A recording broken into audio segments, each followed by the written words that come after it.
माय माऊली नमस्कार. विविध कथासार ग्रंथमधून आज आपण श्री नर्मदा पुराण अभिवाचन करत आहोत. तुम्ही सुद्धा हर हर नर्मदे बोला, लाभ घ्या, लाभ द्या. चला तर सुरुवात करूया. भाग 5. श्री गणेशाय नमः. श्री कुलदेवताय नमः. हर हर नर्मदे. नर्मदा उत्पत्ती, स्नान, फळ वर्णन बघूया.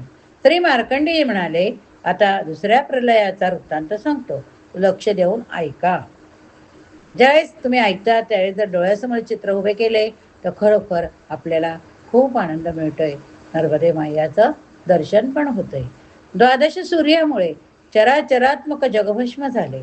सर्व प्रकारच्या नद्या, तलाव, समुद्र सुद्धा नष्ट झाले.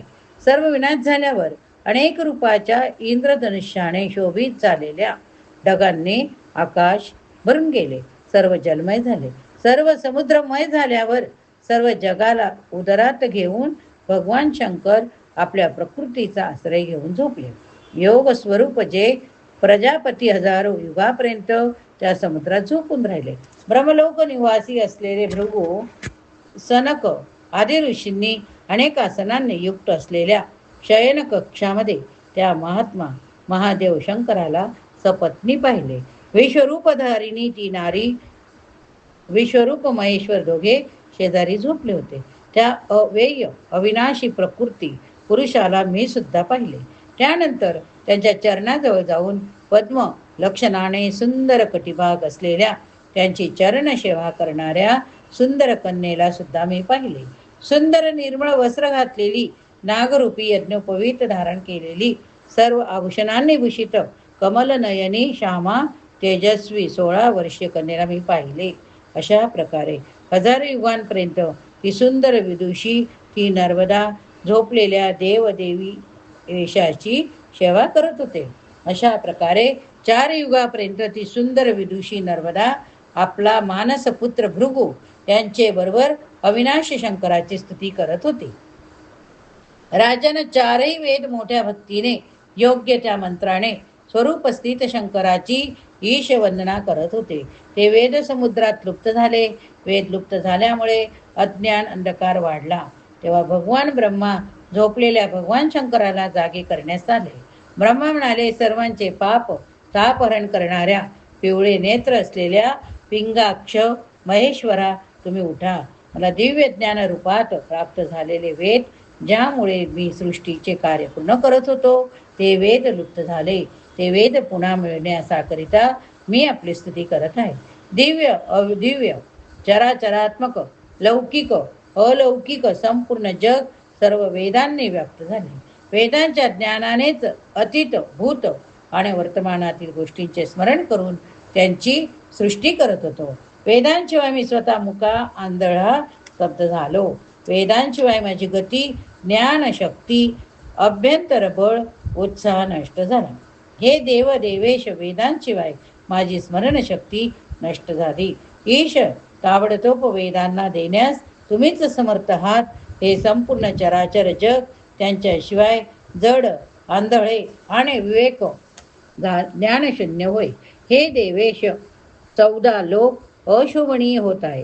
हे देवा, वेदहीन झाल्यामुळे मी अल्पशक्ती झालेला आपल्यासमोर नतमस्तक होय.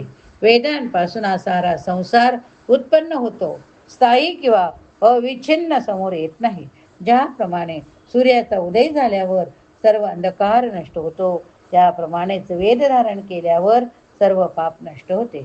वेदांमध्ये प्रतिपादित केलेले सनातन ब्रह्म तत्व, जे परम सूक्ष्म मोठ्या कष्टाने जाणण्यायोग्य आहे, हृदयात जे स्थित आहे, ते सुद्धा मी वेदानेच ओळखतो. ते ज्ञेय तत्व वेद नसल्यामुळे नष्ट झाले. हे शंकरा, तुमच्या समोर वेदांचा पाठ करत असताना माझ्याकडून वेद लुप्त झाले, सर्व समुद्रात बुडाले. वेदांशिवाय पृथ्वीच्या सृष्टीचा संभव नाही. हे देवेश, ते प्रातीत झाल्यावर मला आठवतील. शिवाय विशाल नेत्र असलेली कन्या सर्व जाणते.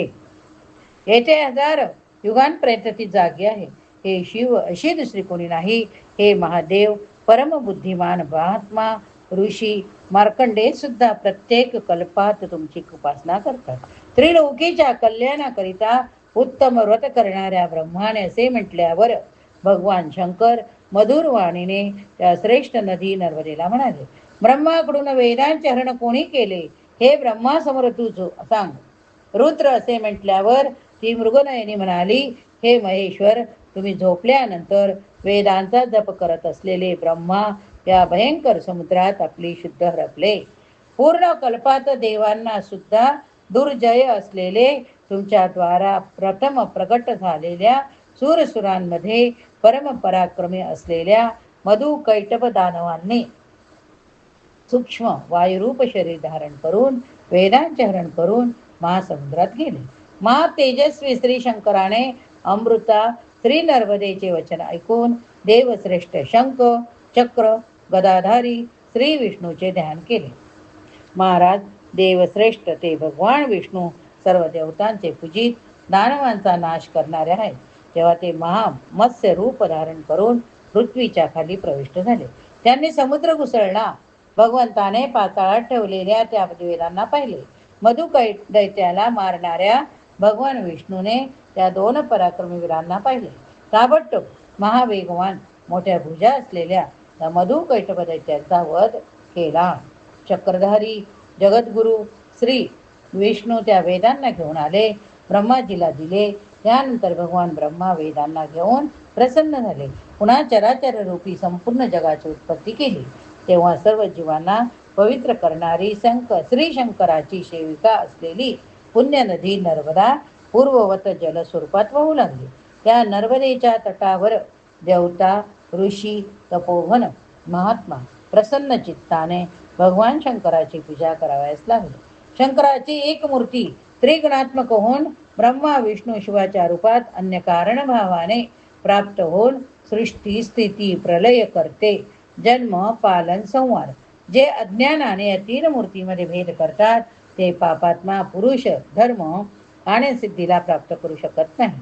अशा प्रकारे या तीन नद्या रुद्रापासून उत्पन्न झाल्या. एक असून सुद्धा गंगा, नर्मदा, सरस्वती तीन रूपांनी वेगवेगळ्या झाल्या. सर्व पापांना नष्ट करणारी गंगा वैष्णवांची श्री विष्णू मूर्ती होय. रुद्राच्या शरीरातून उत्पन्न झालेली श्री नर्मदा सर्व पापांचा नाश करणारी होय. आणि तीनही लोकात प्रसिद्ध दिव्य रूप धारण केलेली कामनेने यथेच्छ गमन करणारी देवी ब्रह्माशक्ती संपन्न श्री सरस्वती मूर्ती वाणीच्या भूषणकरिता स्थित झाली. भगवती नर्मदा अनिर्वचनीय शिवशक्ती स्वरूप दिव्य रूपवती आणि अतिगतिवान देवी आहे.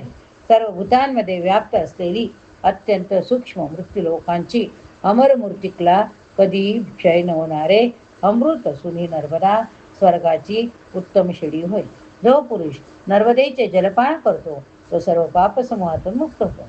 अनादी काळापासून चालत असलेले संसाराचा परित्याग करून स्थिर परम शुद्ध मोक्ष स्वरूप भगवत पदाला प्राप्त करतो. जशी गंगा नर्मदा आहे तशीच सरस्वती स्नान दर्शन स्मरणाने यांचे पुण्य फळ समान म्हटले आहे.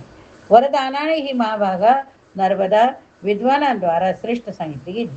दयाळू अंतकरणाची ही माता अमृत रूपा स्नान मांगलिक कार्याने तसेच दर्शनाने नर्मदेमध्ये शंकराला नमन करतात. राजन ते सर्व पापातून मुक्त होतात. ज्या कारणाने शंकर पार्वतीच्या अंगातून उत्पन्न झालेली महानदी नर्मदा लोकांना फक्त दर्शन स्मरण स्नानाने स्वर्गाला पोचवते. शेवटी ती पुण्यशालिनी होय. जो मनुष्य श्री शंकराचा देहातून उत्पन्न झालेल्या नर्मदेची पवित्र कथा प्रेमाने ऐकतो तो पुरुष गंधर्व यक्षाद्वारा उच्च स्वरात गायलेली आपली प्रशंसा ऐकत भगवान शंकराला प्राप्त होतो. हा नर्मदा उत्पत्ती तथा स्नानफळ वर्णन नावाचा 9वा अध्याय समाप्त झाला. हर हर नर्मदे. बोला हर हर नर्मदे, हर हर नर्मदे. नमामि देवी नर्मदे, नर्मदे हर हर नर्मदे, नर्मदे हर हर नर्मदे.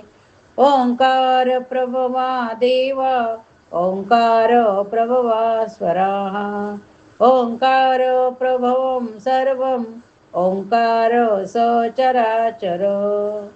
ओंकार बिंदु संयुक्तम जायन्ति नित्यं योगिनाः मोक्षदं कामदं चैव ओंकाराय नमो नमः ओंकाराय नमो नमः.